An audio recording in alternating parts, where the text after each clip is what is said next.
तो हेलो दोस्तों, इस वीडियो में हम लोग सॉल्व करने वाले हैं क्लास 8 का मैथ चैप्टर नंबर 8 का प्रश्नावली 8.1 का क्वेश्चन नंबर 6 को। ठीक है, तो चलिए क्वेश्चन को पढ़ते हैं। क्वेश्चन हमारे पास दिया गया है, यानी कि ये हमारा क्वेश्चन नंबर 6 है। ठीक है, तो यहाँ देखिए क्वेश्चन में कहा गया है 6 के 3 लगातार गुणजों का योगफल कितना है, 144 है। तो गुणजों को ज्ञात कीजिए। तो हमें क्या करना है, गुणज को ज्ञात करना है। सबसे पहले हम लोग देख लेते हैं 6 का गुणज क्या होता है। 6 का गुणज, ठीक है, गुणज 6 का गुणज का मतलब होता है 6 किसी संख्या के साथ गुना में होगा तो उसी को हम लोग 6 के गुणज कहेंगे। यानी कि 6 गुना 1 तो कितना आएगा 6, तो सीधा हम लोग 6 लिख लेते हैं। 6 भी एक 6 का गुणज है। उसके उसी प्रकार 12 भी एक 6 का गुणज है। उसके प्रकार 18 भी 6 का गुणज है। 24 भी 6 का गुणज है। 24 के बाद 30 भी 6 का गुणज है। 30 के बाद 36 भी, उसके बाद 42, उसके बाद 48, 56, ये सभी क्या हैं 6 के गुणज हैं। 6 का गुणज कैसे हुआ, यहाँ देखिए 6 को हम लोग लिख सकते हैं 6 गुना 1, 6 और 1 गुना के रूप में है। तो 6 यदि किसी संख्या के गुना के रूप में है तो उसी संख्या को हम लोग कहेंगे 6 का गुणज। ठीक है, और 12 को देखिए, 12 को हम लोग लिख सकते हैं 6 गुना 2, 6 गुना में है तो इसको हम लोग कह सकते हैं ये 12 का गुणज, ये 6 का गुणज है। ठीक है, उसी प्रकार 18 को भी हम लोग लिख सकते हैं 6 गुना 3, 24 को लिख सकते हैं हम लोग 6 गुना 4। तो ये सब 6 के गुणज हैं। ठीक है, तो ये सभी 6 के गुणज हैं। चलिए गुणज समझ में आ गया, 6 के गुणज क्या होते हैं। तो इसमें कहा गया है 3 लगातार 6 का गुणज लीजिए। 3 लगातार 6 का गुणज लेना है। यदि पहला गुणज ये लेते हैं तो दूसरा ये और तीसरा ये लेना होगा। ठीक है, और उसी प्रकार यदि पहला हम 12 को लेंगे तो दूसरा 18 होगा, तीसरा 24 होगा। यदि पहला 18 को लेंगे तो दूसरा हमारा होगा 24, तीसरा होगा 30। उसी प्रकार हमें लेना है, यानी कि 3 लगातार गुणज लेना है और उसको योग करना है, यानी कि उसको जोड़ना है, और जोड़ने के बाद हमें 144 मिलता है। तो कौन से वो एक गुणज हैं इसे उसे हमें निकालना है। ठीक है, तो यहाँ देखिए हम क्या करने वाले हैं, यहाँ देखिए, चलिए यहाँ से सॉल्व करना स्टार्ट करते हैं। ठीक है, गुणज समझ में आ गया। चलिए तो हम लोग मान लेंगे, माना 6 का पहला गुणज, पहला गुणज, ठीक है, पहला गुणज बराबर x है। तो यहाँ देखिए 6 के पहला गुणज हम लोग x मान लिए। हो सकता है वो ये है, ये है, या ये, या ये, या ये, या तो ये, या फिर ये, या फिर ये, इनमें से कोई एक होगा। चूँकि 6 का गुणज x हम लोग मान चुके हैं तो इनमें से कोई एक तो होगा ज़रूर। उसके बाद देखिए, और दूसरा, इसलिए दूसरा गुणज बराबर हमारा होगा x प्लस 6। यहाँ देखिए x प्लस 6 कैसे हुआ। यदि पहला संख्या, यदि 6 का गुणज x हम लोग माने हैं जो, वो यदि 6 है तो उससे आगे वाला गुणज ये होना चाहिए। तो यहाँ देखिए इसमें यदि हम लोग 6 जोड़ देंगे तो ये पहला वाला आ जाएगा, उसके आगे वाला मतलब उसके आगे वाला आ जाएगा। ठीक है, यदि उसी प्रकार हम लोग 12 में से 6 को जोड़ेंगे तो उससे आगे वाला यानी कि 18 आ जाएगा। फिर 18 में से 6 जोड़ देंगे तो हमारा 24 आ जाएगा। ठीक है, उसी प्रकार आता जाएगा। तो यहाँ देखिए हमेशा यहाँ 6 ऐड करने पर अगला गुणज मिल जाता है हमें। तो यदि हम लोग x, ये पहला गुणज है, यदि उसमें 6 जोड़ देंगे तो हमारा दूसरा गुणज आ जाएगा। क्योंकि हम लोग यहाँ देख रहे हैं सभी में यदि 6, यानी कि जिस भी गुणज में यदि हम लोग 6 जोड़ देते हैं तो अगला वाला गुणज आ जाता है। ठीक है, यहाँ आ जाता है। उसी प्रकार 12 में जोड़ते हैं तो 18 आ जाता है, यानी 18 में 6 जोड़ते हैं 24 आ जाता है। तो हम लोग को क्या पता चल गया कि दूसरा गुणज क्या होना चाहिए, x प्लस 6 होना चाहिए। ठीक है, यानी कि x में यदि प्लस करेंगे 6 तो अगला वाला गुणज आ जाएगा। यानी कि दूसरा गुणज ये भी है, यानी कि x बराबर ये हम लोग का है, तो अगला गुणज हम लोग 6 जोड़ देंगे तो 18 मिल जाएगा। उसी प्रकार हम लोग दूसरा मान लिए। ठीक है, अब चलिए ये वाला हो गया। अब हम लोग इसको हटा देते हैं और तीसरा गुणज लिखेंगे। और तीसरा गुणज में हम लोग क्या करेंगे, 12 को जोड़ देंगे। यहाँ देखिए यदि पहला गुणज ये है और दूसरा गुणज क्या होगा, यदि पहला गुणज ये है तो दूसरा गुणज 12 जोड़ के मतलब दूसरा गुणज तो 6 जोड़ के आता है। और यदि हम लोग तीसरा गुणज निकालेंगे तो हमें 6 और यहाँ 6 यानी कि 12 जोड़ना पड़ेगा। ठीक है, तो इसको हटा देते हैं अभी।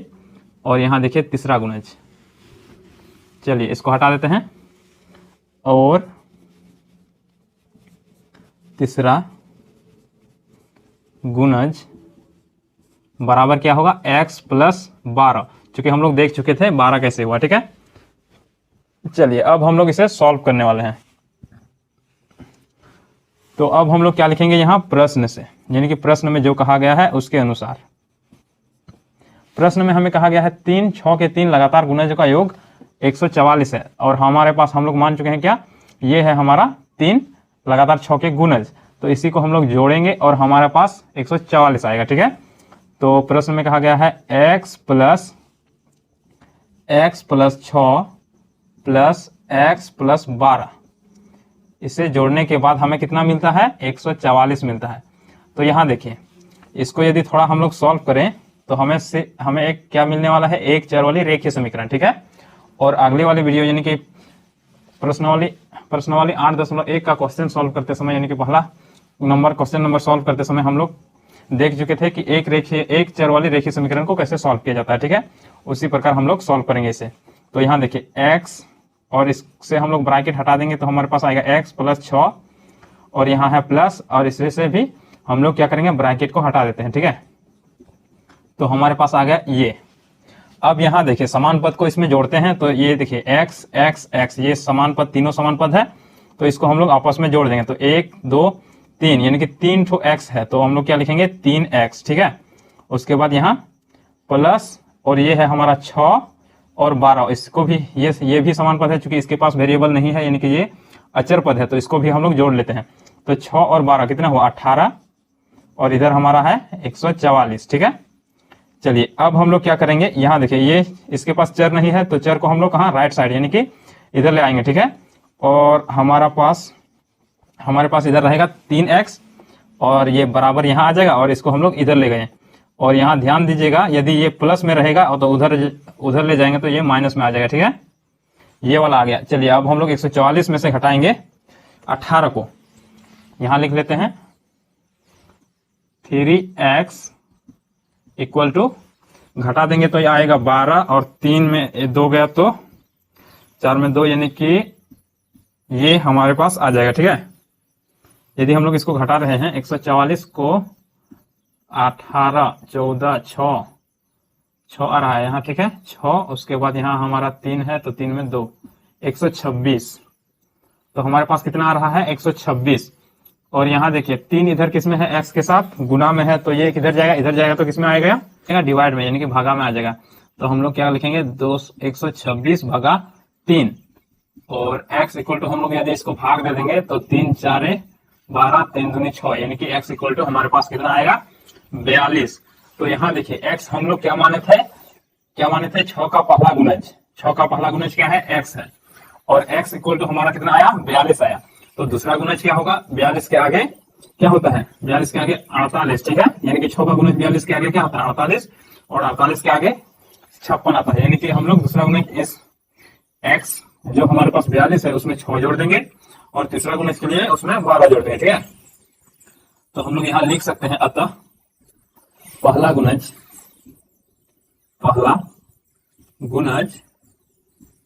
बराबर हमारा कितना आया, 42, क्योंकि x इक्वल टू हम लोग माने थे, पहला गुणज बराबर x माने थे, इसलिए हमारा x इक्वल टू 42 आया, तो हम लोग ये वाला लिख देंगे। ठीक है, उसी प्रकार ये 42 आ गया, और दूसरी गुणज बराबर, यहाँ देखिए 42 प्लस 6, 42 प्लस 6 बराबर कितना होता है, 48, यानी कि 48, और तीसरी गुणज बराबर क्या होगा, यहाँ देखिए x प्लस 12, x हमारा क्या है, 42 प्लस 12, तो हमारे पास आएगा क्या, 4 5 54 आ जाएगा। ठीक है, तो ये आ गया 54। तो ये था हमारा क्वेश्चन नंबर 6, और नेक्स्ट वीडियो में हम लोग क्वेश्चन नंबर 7 को सॉल्व करेंगे।